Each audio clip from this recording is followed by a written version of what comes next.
Well, Nigeria's 2025 budget has come under further pressure as the price of Bonny light crude oil grade on Thursday dropped to an average of $60 per barrel in the international market. The execution of the budget was benchmarked on $75 per barrel and more than 2 million barrels per day output. In its latest monthly oil report, the Nigerian Upstream Petroleum Regulatory Commission said Nigeria's March oil output dropped marginally to 1.6 million barrels per day from 1.7 million in February, showing more than 300,000 barrels per day below the budget benchmark. Now, Nigeria's budget is funded largely from crude oil revenue. I'm now joined by oil and gas expert Bode Sowunmi. Thank you so much for joining us on the news tonight. Good evening. It's a pleasure to be here. Great.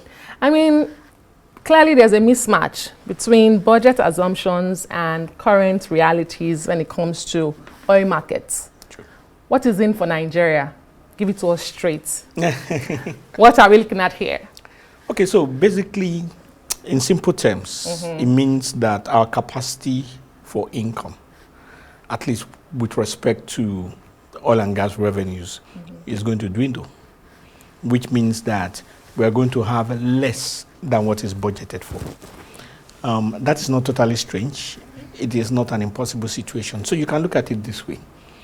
If a couple who run a family, and the family in this case could be like Nigeria, which is put for themselves the children and maybe extended family members that are with them, and suddenly one of the couple loses their job, that doesn't mean the family will die.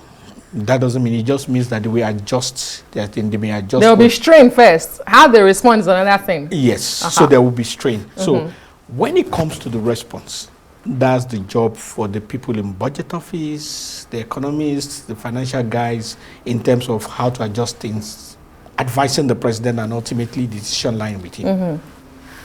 Interesting. We will come to what, in practical terms, they should be doing. But I also saw a report that this is not peculiar to Nigeria. We are seeing similar scenarios in the Gulf countries, Oman, Saudi Arabia, Qatar, name it. They're experiencing growing fiscal pressures due to falling oil prices, and that is widening their budget deficit. For Nigeria, what's the scenario? I mean, 56% thereabout is what oil accounts for in our projected 2025 budget of a 34.82 trillion naira revenue, right? So what immediate fiscal measures, in the practical terms of how budget office and all of those involved, how, in practical terms, how should they now be responding to this? Okay, in terms of how they should respond, those are fundamentally economic principles, which is outside my scope of influence. Okay. But if I'm you to advise speak, yes, if I'm to speak as a Nigerian, in terms of, so, I mean, one of the options really is increasing non-oil exports, which there's a significant push like I've never seen before, primarily because I've been involved in some parts of it. Okay. There are people who are educating SMEs in terms of options for export. So there is a possibility, and that's just based on my own observation in terms of how the economy is moving, that income that will come in from non-oil exports can actually balance these things. So you have people who are selling plantain chips, who are selling gari, who are focused on exports these days. People who are making soap, who are trying to do export. So those are fundamental changes in terms of how the economy operates. Whether that will account for a balance is a totally different ballgame. But now if you come to the oil and gas industry, now what can be done and where we can speak to is how the infrastructure for the industry and all those mitigating, I mean, all those, should I say, factors that hinder can be mitigated upon for them to produce. Those will be things like pipeline vandalization, the issues within the Niger Delta, and maybe people need to sit down more and realize what is at play in terms of overall economic development. So those are the kind of things we want to look at. Of course, there's a new leadership at the NNPC, the state-owned oil company. We expect them to come up with some kind of strategy initiatives and different look and feel in terms of the fact that it's a new pair of eyes that is looking at the situation. Those are the kind of things we expect will be coming into how government is going to play their things. Whether that is exactly what we will do is a judgment call for the people that are there. Okay, judgment call for them. Fingers crossed and see, I mean, if they are able to make the right call. But when Nigeria misses oil revenue targets, what does that mean in real terms? I ask you again, for the Nigerians, you know, who just live daily, you know, to feed. The man on the street. The man on the street, the man and woman on the streets. What does that mean? It's not just a budget problem, is it? Are we likely to see socio-economic realities change even further? And how soon are we likely to see that? I know this administration talks about legacy projects. We have like about 4 of them. Should we be talking about readjusting our priorities? Well, there will be some readjustments. So if you look at it this way, the budget is a law. So when that's why it lies within the parliament. Yeah.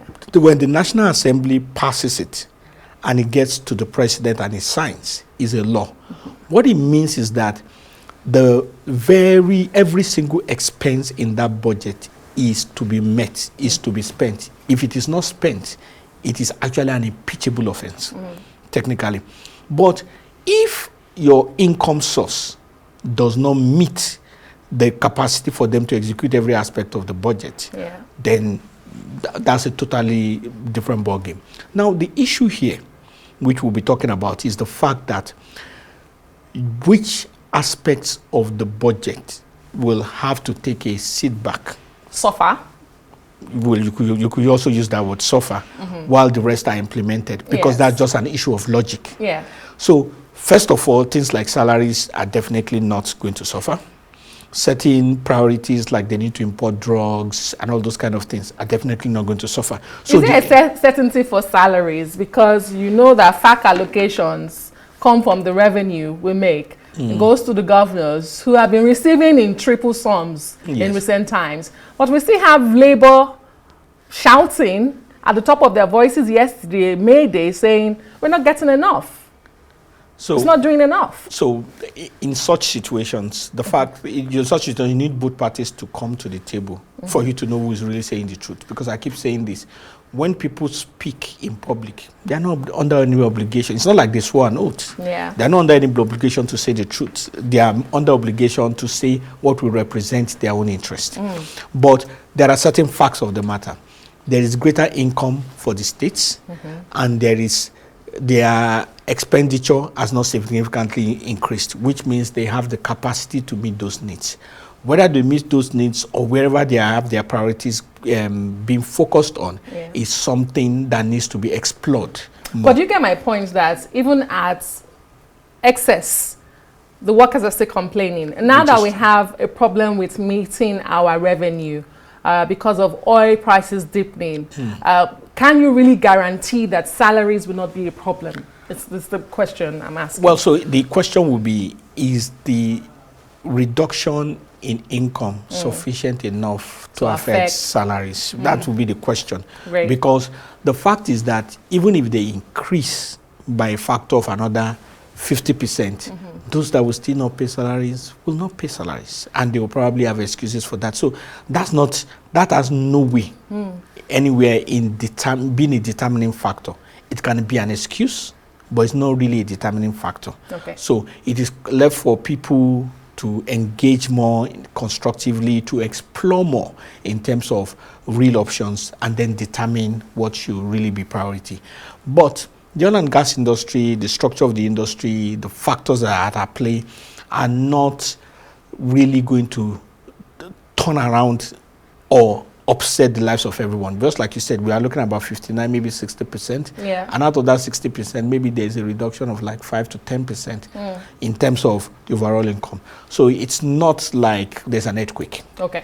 There are factors, but it's not an earthquake. Okay. All right. Finally, if I let you go, how much of an impact are we likely to see on debt and inflation? Any impact at all?